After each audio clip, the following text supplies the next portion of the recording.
Chicken pakoda fry చేస్తున్నానండి. కలర్లో పడుద్దని అద్దాలు పెట్టుకున్నాను.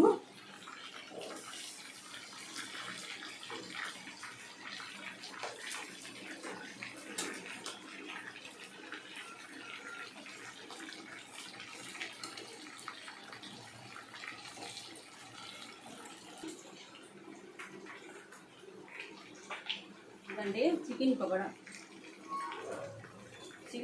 అండి. చికెన్ పకోడా బాగా వేగిందండి. చికెన్ పకోడా తీసే విధానం ఏంటంటే ఫస్ట్ ఒక దాంట్లో తీయాలండి, ఒక ప్లేట్లో తీయాలండి. తర్వాత ఇంకొక ప్లేట్లో మార్చాలండి, లేకపోతే నూనె ఉంటుంది బాగుండదండి.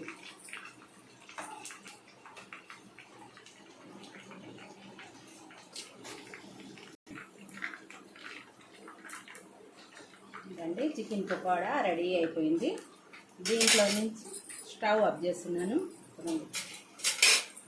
దీంట్లో నుంచి మళ్ళీ దీంట్లో మార్చాలండి. దీంట్లో మార్చితేనే బాగుంటుంది.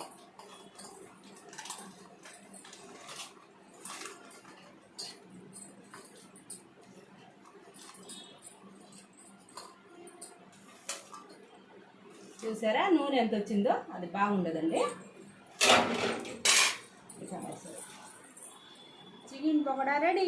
మీకు నచ్చితే ఒక లైక్ చేయండి, షేర్ చేయండి, సబ్స్క్రైబ్ చేయండి.